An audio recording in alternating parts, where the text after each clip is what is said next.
In 2011, a team of Harvard researchers scanned people's brains before and after 8 weeks of a simple daily practice. No drugs, no therapy sessions, just sitting quietly for about 27 minutes a day.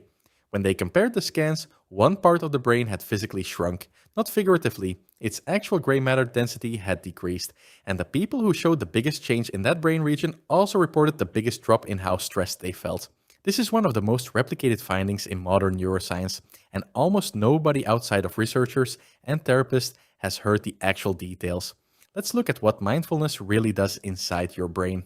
Not the wellness industry version, the lab-tested one. The structure that shrinks the brain region in that Harvard study was the amygdala, the same almond-shaped structure we've talked about in earlier videos, responsible for detecting threats and triggering stress and fear responses.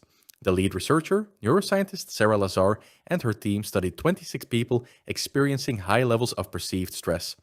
After an 8-week mindfulness-based stress reduction program, a structured practice originally developed by John Kabat-Zinn in the late 1970s, brain scans showed a measurable decrease in gray matter density, specifically in the amygdala. This wasn't a subtle, debatable effect. The degree of shrinkage in the amygdala directly correlated with how much less stressed participants said they felt. The more the structure changed, the more relief people reported. To be clear about what this does and doesn't mean, it doesn't mean the amygdala disappears or stops functioning. You still need a working threat detection system. What it suggests is that chronic, low-grade overactivation of that system can be measurably dialed back down. It's not just about shrinking fear. The same study found something happening in the opposite direction elsewhere in the brain.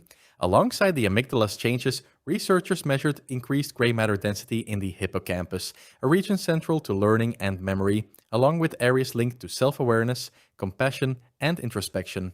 So the picture isn't simply fear center gets smaller. It's closer to a rebalancing. Regions associated with reactive threat response showing reduced density, while regions associated with reflective awareness and emotional processing show increased density. Other research has tracked this even further. A separate study out of Emory University found that after 8 weeks of mindfulness training, participants showed reduced amygdala activation in response to emotional images, and this effect held even when participants weren't actively meditating at the time of the scan. In other words, the brain changes weren't just present during the practice itself.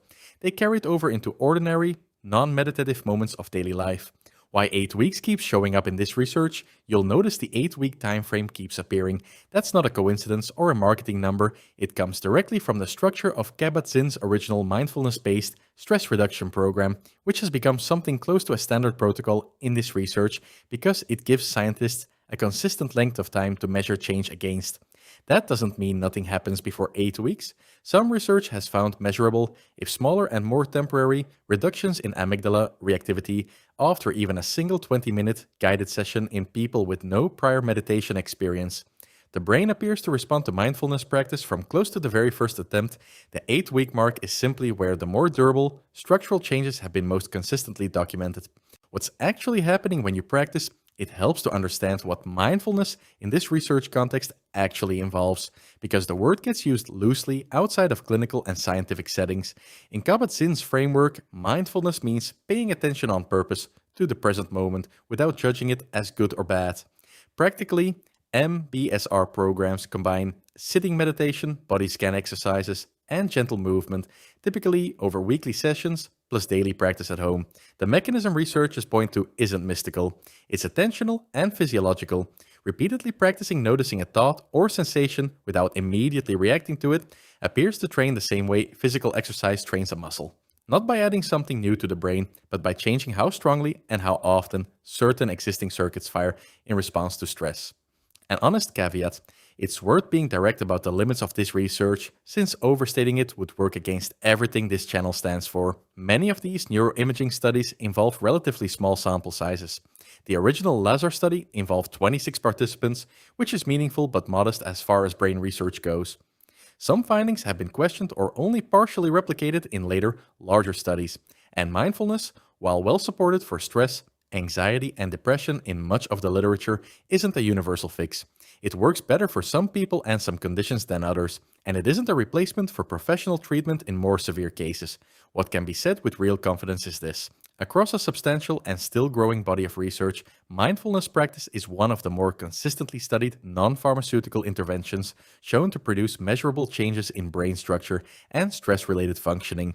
That's a meaningfully strong claim, it just isn't a magic one. 8 weeks, about 27 minutes a day, and a measurable physical change in the brain's stress response. That's not a wellness slogan. That's what the controlled brain imaging study actually found. You don't need a mountaintop or a meditation cushion shaped like a lotus flower. The research points to something far more ordinary. Consistent, simple practice sustained over weeks, not months of perfection. If this helped you understand every week, calm and source checked, see you in the next one.